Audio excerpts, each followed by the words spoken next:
부활하신 예수님이 그들을 떠나기 전에 누가는 두 가지의 일을 제자들에게 명하셨다고 했습니다. 하나는 예루살렘을 떠나지 말고 내가 너에게 분부한 모든 것을 가르쳐 지키게 하라고 하신 말씀입니다. 그리고 두 번째는 성령을 선물로 받으라고, 성령을 기다리라고 했습니다. 그리고 예수님께서는 이 땅에 다시 오실 것을 말씀하셨는데 제자들이 주님을 따라가면서 이야기를 하다가 그럼 주님이 이스라엘을 회복하심이 이때니까, 즉 이스라엘을 완전한 정치적인 독립국가로서 해나갈 수 있는 그러한 자유가 있겠습니까? 그러나 예수님께서는 그때는 아무도 모른다. 그러나 너희들은 오직 성령의 충만함을 받으라고 그렇게 말씀했어요. 그러므로 예수 그리스도의 성천은 기독교의 5대 교리 중에 하나입니다. 그럼에도 불구하고 그리스도의 성천이 교회에서나 신학적인 그러한 일에 있어서 비교적 약하게 이야기되고 있습니다.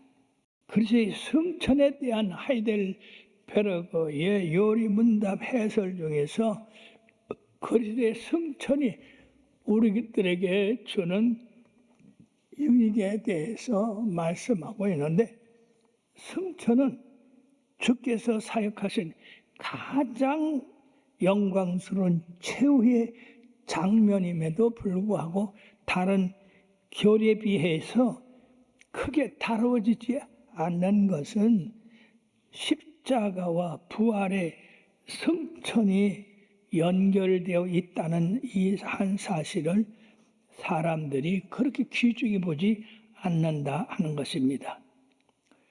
분명한 것은 성천은 예수님께서 이 땅에 오셔서 이루어 놓으신 구속사역의 완성이 되는 것입니다. 그러므로 우리는 마땅히 하늘에서 오셔서 우리의 세상의 구속사역을 완성하시고 그리고 부활하실 뿐 아니라 성천하신 그 진리에 대해서 심각하게 받아들이지 않으면 안 되는 것입니다. 그러면 성천이 확실하다 하는 것을 어떻게 알 수 있느냐? 부활하신 예수님께서 바로 하늘나라로 올라가지 않으시고 40일간 세상에 계시면서 제자들에게 가끔 나타나셔 가지고 이야기를 하고 그들을 가르치셨는데, 그 가운데서는 우리 주님이 죽기 전에 왜 세상에 왔으며 하나님 나라를 증거해야 되는가에 대해서 말씀하셔서 모세 오경으로부터 선지자들의 가르침을 집중적으로 제자들에게 복습시켜서 또한 그들이 하나님의 이 말씀의 진리를 증명하셨습니다. 이처럼 제자들에게 40일 부활하신 40일 후에 나타나셔서 갑자기 손을 들어 그들을 축복하시고 그리고 축복하시면서 그들을 떠나 하늘로 올라가셨습니다. 이때 제자들이 너무나 놀랐습니다. 예수님이 갑자기 붕 떠서 구름같이 이렇게 구름과 함께 하늘로 올라가셨으니 그것을 바라본 제자들이 얼마나 놀랐겠습니까? 부활하신 예수님 보고 놀랐고, 또 부활하신 그 예수님이 제자들 보는 데서 그냥 공중으로 붕 떠서 하늘로 올라섰으니 제자들이 놀라지 않을 수가 없습니다. 그런데 누가복음에는 뭐라고 했느냐? 손을 들어 그들 가운데 축복하시더니 축복하실 때에 그들을 떠나 하늘로 올려시더니 그들이 그에게 경배하고 큰 기쁨으로 예루살렘에 돌아가 늘 성전에서 하나님을 찬송하니라 했습니다. 이들은 아직까지 가슴에 예수님의 부활의 그 기적과 예수님이 살아서 하늘로 올라가신 그 일을 떨쳐버릴 수가 없었습니다. 그들이 부활 승천하시는 그 예수님을 바라보고 하늘을 쳐다보고 있을 때 예수님을 수행하던 두 천사가 나타나서 이 갈릴리 사람들아 어떻게 하늘을 쳐다보느냐, 너희 앞에서 이처럼 들려 올라가신 그 예수는 가신 대로 다시 오시리라 이렇게 말씀을 했습니다.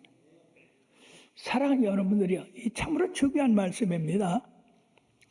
예수님이 6월절 후에 십자가에 못 박히시고 십자가에 못 박히신 후 3일에 부활하셨고 부활하신 후에 40일간 제자들과 말씀하시면서 성경을 바로 가르치고 그들에게 온전한 믿음이 서도록 말씀을 하신 후에 하늘로 승천하셨는데 승천하신 대로 다시 오시리라 그랬습니다.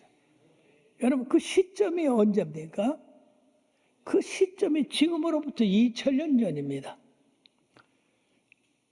그런데 주님께서 그 천사들을 통해서 너희들이 보는 바와 같이 하늘로 올리우신 이 예수는 본대로 올라가신 대로 다시 오시라고 말씀했습니다. 무엇인가 이 말씀 우리들에게 준비하라고 하는 귀한 말씀이 숨겨져 있습니다. 예수님이 다시 오실 때에 어떤 모습으로 오시겠습니까? 주께서 호령과 천사장의 소리와 하나님의 나팔 소리로 친히 강림하실 때에 주께서 우리를 모두 불러 모은 다음에 심판한다고 했습니다. 충성된 자들은 하늘나라의 주님과 함께 거하지만은 충성하지 못한 사람들, 준비하지 않은 사람들은 이 땅에 슬피 울며 이를 갈미 있겠다고 하셨습니다.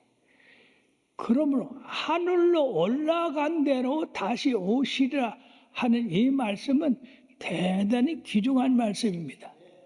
즉 예수님이 재림하신다는 말씀.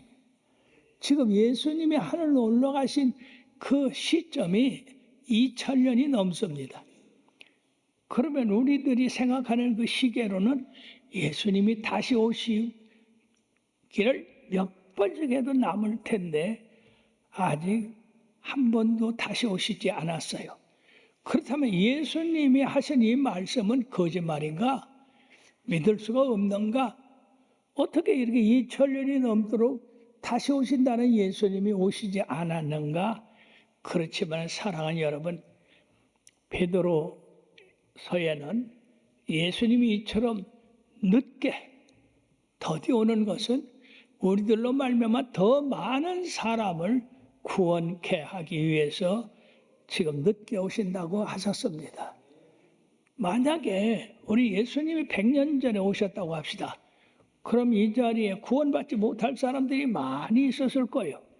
그렇지만은 주님이 늦게 오심으로 우리가 예수 믿고 구원받게 되고 그 영화로운 나라에 들어갈 수 있으니 얼마나 큰 축복입니까? 그러므로 이러한 기록이 사실이라는 것이 베드로의 간증에서 나오는데 오순절에 성령께서 강림하신 말을 체험하게 됐습니다. 예수님께서 승천하셔서 보내신다고 하는 성령이 이들에게 임했던 겁니다. 이 예수를 하나님이 살리신지라 우리가 다 이 일의 증인이라 하나님의 오른손으로 예수를 높이심에 그가 약속하신 성령을 아버지에게 받아서 너희가 보고 듣는 이것을 부어주셨다고 했습니다. 사랑하는 여러분이요, 예수님의 이런 부활 승천을 보고 참으로 기뻐한 이 제자들이 예수님의 말씀대로 흩어지지 아니하고 전부 모여서 마가다락방이라고 하는 곳을 모여서 기도하기에 힘썼습니다. 참으로 얼마나 신비한 일이겠습니까? 죽은 예수님이 살아나신 것도 신비하고 그 살아나신 예수님이 하늘로 그대로 올라갔다고 하는 이 사실, 그러면서 다시 오시겠다고 하신 사실, 그러면서 주님께서는 바로 우리들로 말미암아 다시 오실 그 예수님을 예비하고 있고 기다리고 있고 사모하여 열심을 내라고 말씀하고 있습니다. 사랑하는 여러분들이요, 우리 주님께서 사망 권세 이기시고 부활하셔서 영광 가운데 하늘로 올리신 이 예수는 바로 하늘에서 대제사장의 자리에 앉게 되셨던데, 이 대제사장의 자리는 어느 누구도 앉을 수 없는 지극히 보배로운 보좌인데, 바로 하나님께서, 바로 예수님께서 승천하셔서 살아계신 하나님의 우편에 앉으심으로 말미암아 우리를 위해서 늘 간구하고 계시다. 지금 하나님 보좌 우편에 앉으셔서 가만히 있는 게 아니라 끊임없이 우리 주님을 위해서 성도들을 예수 잘 믿고 하나님 나라 세우기 위해서 간구하고 계시다는 것입니다. 그러므로 사랑하는 여러분들이요, 우리 주님이 하나님 우편에서 성도들을 위해서 기도한다고 하는 것은 얼마나 중요한 일인지 모릅니다. 에베소 1장 20절에서 23절에 보면 그의 능력이 그리스도 안에서 역사하사 죽은 자들 가운데서 다시 살리시고 하늘에 자기의 오른편에 앉히사 모든 이름 위에 뛰어나게 하시고 또한 만물을 그 발 아래 복종하게 하시고 그를 만물의 교회의 머리로 삼으셨느니라. 교회는 그의 몸이니 만물 안에서 만물을 충만하게 하시는 이의 충만이라고 말씀하셨습니다. 이 교회의 권위에 대해서, 즉 예수님이 하나님 우편에 앉으셔서 만물을 통치할 수 있는, 다스릴 수 있는 그런 권세를 받으셨는데, 바로 그 권세가 교회에 이루어지게 돼서 교회를 통해서 예수님의 그 명령을 온 세상에 나타나게 됐다는 것입니다. 그러므로 교회의 그 위상이 얼마나 커졌는가 하는 것을 우리가 알아야 될 것입니다. 예수님이 부활하셔서 하나님 우편에 앉히지 않았다면 그 하나님께서 예수님에게 주셨던 그 권세, 그 권세를 또다시 교회에 주셔서 교회로 말미암아 만물을 다스릴 수 있는 그런 권세를 얻게 하셨다는 겁니다. 뿐만 아니라 그리스도의 승천은 우리들에게 놀라운 진리를 가르쳐 주시는데, 교회는 항상 예수님이 우리를 위하여 승천하셔서 하나님 우편에 앉아 계시고 계속해서 우리를 위하여 기도하고 계시다고 하는 것을 우리 모든 성도들이 마음에 믿고 우리 모두가 하나님의 지체임을 깨닫고 하나님이 살아계신 그것을 우리들 마음에 확신하고 주님이 우리를 위하여 기도하고 계시다는 것을 믿어야 될 줄 믿습니다. 그러므로 예수 그리스도의 이 승천은 우리 믿는 자들에게 놀라운 유익을 주는데, 그 첫째가 바로 예수님이 우리를 위하여 태어나고 계시다는 것입니다. 승천하신 예수님이 만일 법정에서 죄인들을 위해서 변호하는 그런 변호인과 같이 우리 죄인들이 세상에서 잘못하고 곁길로 갈 때에 마귀는 우리를 갖다가 법정에 세워서 참소를 합니다. 그리고 벌을 받게 되기를 선고를 합니다. 그때 예수님께서 우리를 대신하셔서 나타나셔서 우리를 위해서 정죄하는 것을 못하게 합니다. 즉 예수님이 대신해서 십자가를 지신 그 공로를 바로 내가 저들의 죄를 위하여 십자가를 지셨기 때문에 저들을 정죄할 사람이 없습니다 라고 이렇게 변호하시는 것이에요. 그러므로서 예수님이 우리를 위하여 정죄를 당하셨으니 요한일서 2장 1절에 보면 만일 누가 죄를 범하여도 아버지 앞에서 우리에게 대언 자가 있으니 곧 의로우신 예수 그리스도시다. 놀라운 일입니다. 우리들이 세상에서 올바로 살고 의롭게 살기 위해서 항상 주님이 우리를 위하여 변호하고 계시다고 하는 사실, 얼마나 감사한 일입니까? 우리를 위하여 대언하고 계시다는 거 얼마나 축복된 일입니까? 그러므로 우리는 주님을 의지하고 항상 위로를 받아야 될 줄 믿습니다. 두 번째, 우리들의 영적 신분이 바뀌어졌습니다. 우리 예수님께서 승천하신 것은 주를 믿는 자에게 주어지는 신비한 영적 진리가 그 속에 달려 있는데, 그는 나사렛 예수와 연합하여서 바로 주님의 그 상승된 그 직분을 이어받게 됐다는 것입니다. 비록 육신은 이 땅에 살고 있으면서 영적 신분은 그리스도와 함께 하늘에 있다. 예수님과 함께 죽고 예수님과 함께 살기 위해서 주님과 연합된 그런 삶을 우리들이 사는데, 바로 연합된 삶을 살기 위해서 우리들이 침례를 받죠. 침례를 받을 때 우리의 육신은 예수님과 함께 죽고 우리의 영은 예수님 위해서 산다 하는 그런 선언을 합니다. 즉 예수님과 함께 십자가에 달리고 예수님과 함께 부활하고 예수님과 함께 하늘에 올라간다는 얘기예요. 이 얼마나 놀라운 은혜의 말씀입니까?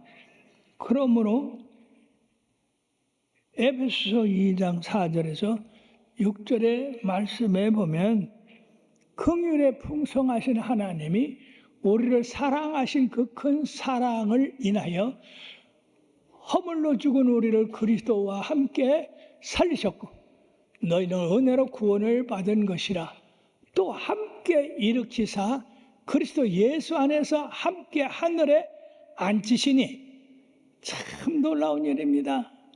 우리가 주님과 함께 죽었는데 하나님이 주님을 살리실 때 우리가 주님과 함께 살아나고 하나님께서 주님을 하늘에 올리우실 때 우리도 주님을 따라서 하늘에 올라간다고 말이에요. 그럼 하늘로 올려섰을 뿐 아니라 하나님 우편에 앉으시게 하는데 우리도 따라서 하나님 우편에 앉게 됐다 하는 겁니다. 얼마나 놀라운 축복입니까? 그러므로 바울 사도는 누가 정죄하리요? 죽으실 뿐 아니라 다시 살아나시는 그리스도니 그는 하나님 우편에 계신 자요 우리를 위하여 간구하시는 자시니라.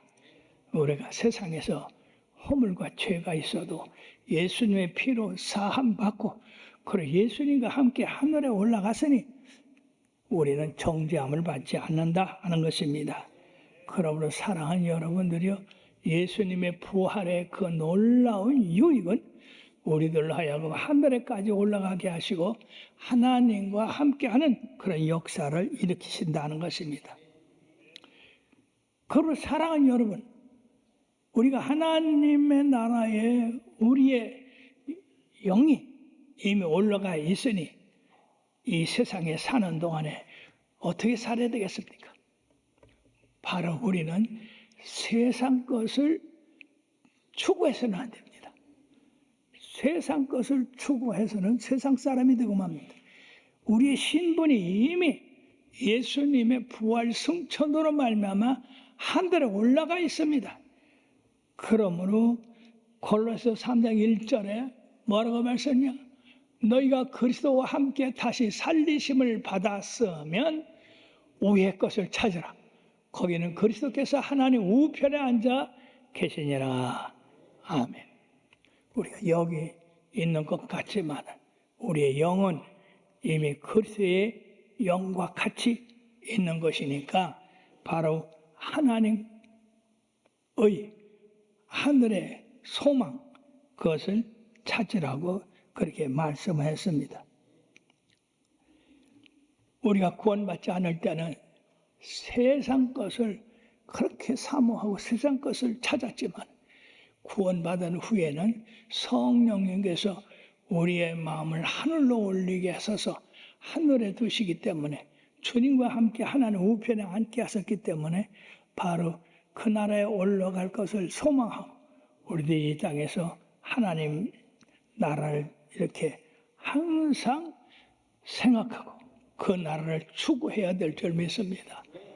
무엇이 우리로 하여금 이렇게 만드느냐? 바로 성령님이십니다. 성령님이 우리로 말미암아 늘 하나님 앞에 가까이 가게 하고 하나님을 기쁘시게 하고 하나님의 선하신을 행하게 하시는데 이것이 성령님께서 하시는 겁니다. 그와 같이 성령님이 우리를 하나님의 자녀로 삼으실 뿐 아니라 하나님 말씀 안에서 살아가도록 우리를 권고하십니다. 만약 여러분들이 한 주 교회 오지 아니하시고 세상으로 나갔다고 합시다. 그러면 성령님께서 여러분들을 책망하십니다. 야 아무개야, 왜 하나님 앞에 가지 않고 세상에 나갔느냐? 그러고 우리의 가슴을 찔릅니다. 하나님 앞에 늘 가고 열심내도록 그렇게 성령님께서 역사하십니다. 그러므로 우리는 성령님께서 우리를 책임지고 하나님 나라 갈 때까지 우리를 인도하시는 것입니다. 이것은 세상 사람들이 모릅니다. 세상 사람들이 받지도 못합니다. 요한복음 14장 16절에서 18절에 보면 내가 너희 아버지가 구하겠으니 그가 또 다른 보혜사를 너희에게 주사 영원토록 너희와 함께 있게 하시리니 그는 진리의 영이라. 세상은 능히 그를 받지 못하나니 이는 그리를 보지도 못하고 알지도 못함이라.